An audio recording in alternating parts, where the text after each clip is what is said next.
भाई जब हम दिल्ली से बिहार की तरफ आ रहे थे तब भी हमें वेदर बहुत अच्छा मिला था। मतलब पर वेदर कुछ ज़्यादा ही अच्छा था। मतलब बारिश वाला मौसम था, बारिश हुई नहीं थी लखनऊ तक। और तगड़ी बारिश, मतलब तगड़े वाले सर मौसम था। जब लखनऊ पहुंचने वाले थे ना तब वहाँ पे थोड़ा बहुत, तब बीच बीच में बारिश मिली थी हमें बहुत, लेकिन काफ़ी ज़्यादा बारिश मिली थी।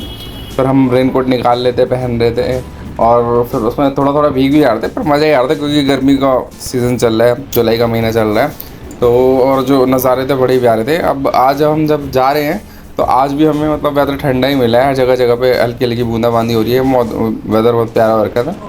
और कोशिश करेंगे कि आप सीधे गोरखपुर में ही हम पहुँचे जल्दी और वहाँ पे नाश्ता करें। तो अभी तक तो सफ़र मस्त रहा एकदम। सुबह 4 बजे निकल गए थे हम, 4 बज के 7 या 8 मिनट हो रहे होंगे, लेकिन टाइम पे ही निकल गए थे हम घर से। और अंधेरा था उस टाइम निकल गए थे। पर सुबह सुबह निकले थे, एनर्जी तो थी, बहुत ही मज़े आ रहे थे। पर घर से मम्मी पापा को छोड़ के निकले थे। जब मिलने जा रहे थे तो काफ़ी ज़्यादा एक्साइटमेंट थी। अब वहाँ से निकले हैं तो थोड़ी एनर्जी डाउन सी रहती है, पर कोई बात नहीं, सब मज़ा तो सफ़र में भी आएगा। चलो देखते हैं कहाँ कहाँ पे अभी हमें बारिश वगैरह मिलती है। बाकी नज़ारे तो मैं आपको दिखाते हुए चल ही रहा हूँ। तो भाई आते समय भी इस फ्लाईओवर पे मैं इसी फ्लाईओवर से होते हुए आए थे। तो मस्त बना रखा है भाई यहाँ से लेकर। मतलब यूपी में मतलब रोड को लेके कोई दिक्कत नहीं आई है। रोड पे लेके कहीं पे भी प्रॉब्लम फेस करने का वो नहीं मिला मुझे। मतलब चलता हुआ हाईवे, एकदम चलता हुआ डायरेक्ट। ये NH-27 लगा था। NH-27 पूरा डायरेक्ट मैं लखनऊ तक ले गया है। तो उसी पे हम कंटिन्यूसली चलते रहे। जहाँ जहाँ पे रोड ख़राब है वहाँ पे कंस्ट्रक्शन के काम भी चल रहे हैं, लेकिन जहाँ बाकी तो मुझे कोई दिक्कत का सामना नहीं करना पड़ा है किसी भी तरीके को लेके, कहीं गड्ढे बहुत ज़्यादा हो या कुछ भी हो। हाईवे एकदम मस्त ही रहा है। तो जब मैं जर्नी अपनी प्लान कर रहा था तब मुझे लगा था यार कि पहले तो मन में डाउट था कि ये मतलब बाइक चल भी पाएगी नहीं चल पाएगी, या बीच में कहीं बंद हो जाएगी। 8 साल पुरानी मेरी बाइक है और इसको मैंने मेंटेन कर रखा है कंटिन्यूसली। एक दिक्कत ये थी। दूसरी दिक्कत कि मतलब लोग कह रहे थे कि कमर में दर्द होने लग जाएगा, पीछे दर्द होने लगेगा। तो ऐसी किसी भी दिक्कत का मुझे कोई सामना नहीं करना पड़ा है। सब एकदम मस्त रहा, फिट रहा है, बोलता मतलब मज़े हो रहे हैं रास्ते में।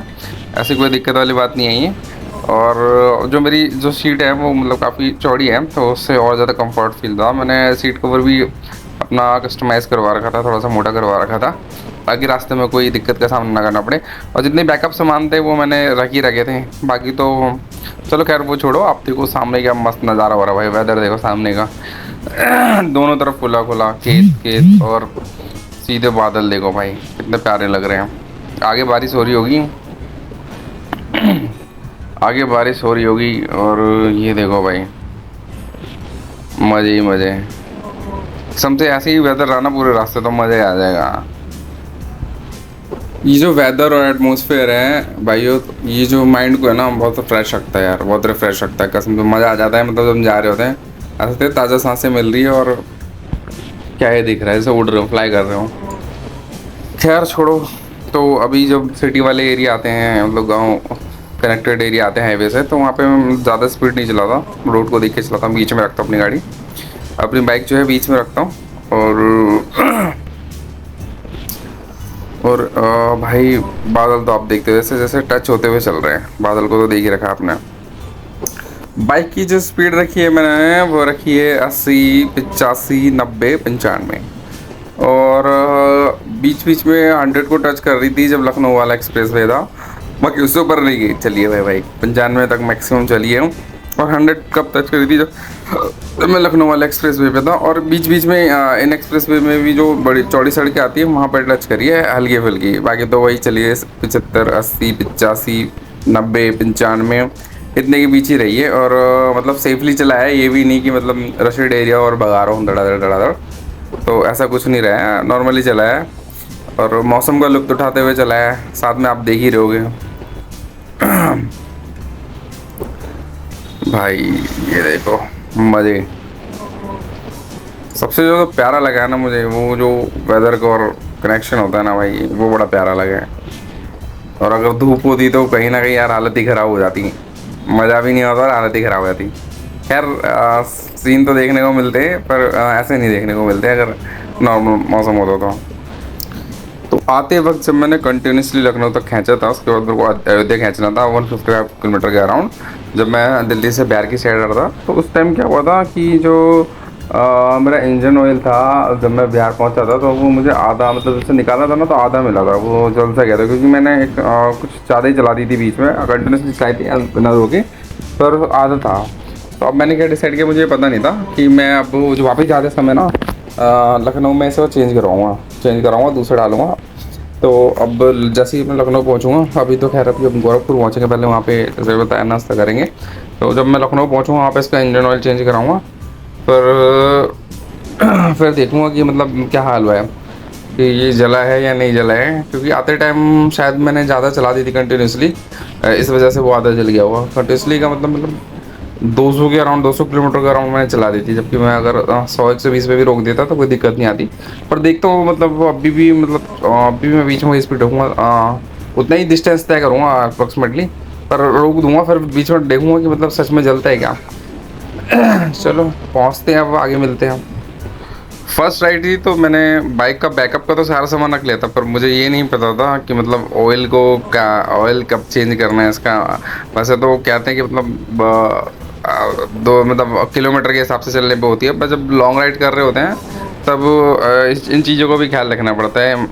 मतलब अब ये राइड करने के बाद समझ में आया।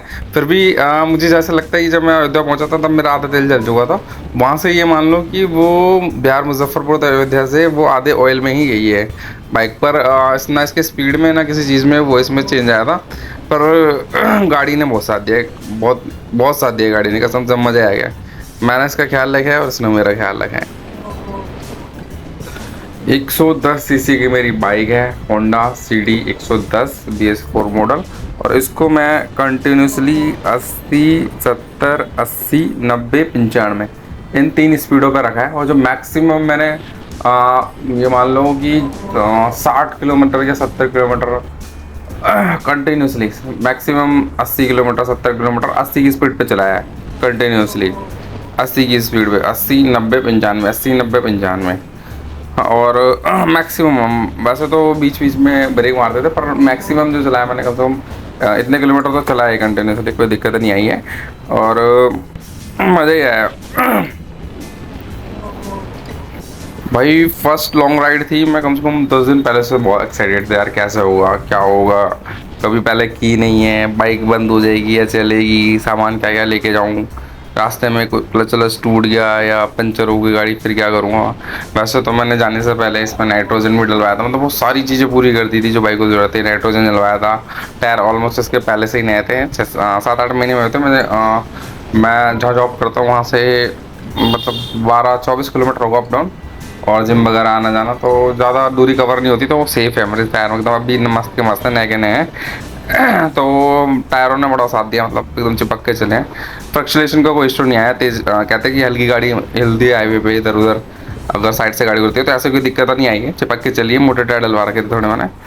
और लाइटिंग का भी कोई इशू नहीं आया रात के टाइम, जब लेट हुए थे हम अयोध्या पहुंचते समय और या फिर घर से निकलते समय। वो लाइटिंग भी मैंने एक्स्ट्रा ऐड करवाई थी, इसमें नीचे ऐड करवाई थी, हेडलाइट में ऐड करवाई थी, जिसकी वजह से मुझे कोई दिक्कत नहीं आई है रोशनी के लिए भी।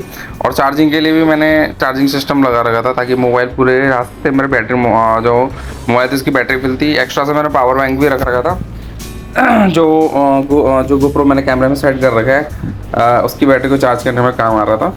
और एक्स्ट्रा जो भी मेरे पास डिवाइस थे उसके बैकअप प्लान के लिए, इलेक्ट्रॉनिक चीज़ों के लिए मैंने पावर बैंक रख रखा था, ताकि मैं सेफली राइड कर सकूँ और मेरी जितनी भी इलेक्ट्रॉनिक कॉन्टैक्ट करने की चीज़ें हैं वो चार्ज रहे। लोकेशन मैं ऑलरेडी शेयर करके चल रहा था, जब मैं निकला था तो मैंने अपने भाई को शेयर कर दी थी, और जब अब यहाँ से बिहार से निकला हूँ तो मैंने दोनों जगह शेयर कर रखी, क्योंकि जाते समय मेरी सरप्राइज विजिट थी जब मैं बिहार जा रहा था, आते समय दोनों को पता था, दोनों तरफ मैंने अपनी लोकेशन शेयर कर दी थी, अपने भाई को और अपने पापा को लाइव लोकेशन शेयर कर रखी थी। तो सारी चीज़ों और सारी तैयारियों के साथ निकला था। और वो फर्स्ट राइड थी तो बहुत ही मुझे नहीं पता था मतलब इतना मज़ा आएगा। जैसे मैंने लोगों को फीडबैक सुना था कि भाई कमर दुखने लग जाती है, हालत ख़राब हो जाती है, ये है वो है फलाना डेम को, पता नहीं कितनी सारी चीज़ें सुनी थी।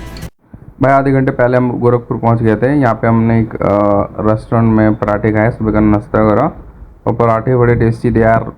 2 पराठे में पेट भर गया। अंकल को एक्स्ट्रा लगाने को कहा था, अंकल ने कहा पहले ये तो खा लो। हाँ, तो मुझे नहीं पता इतना हैवी हुआ, लेकिन मस्त बना था, बहुत टेस्टी था।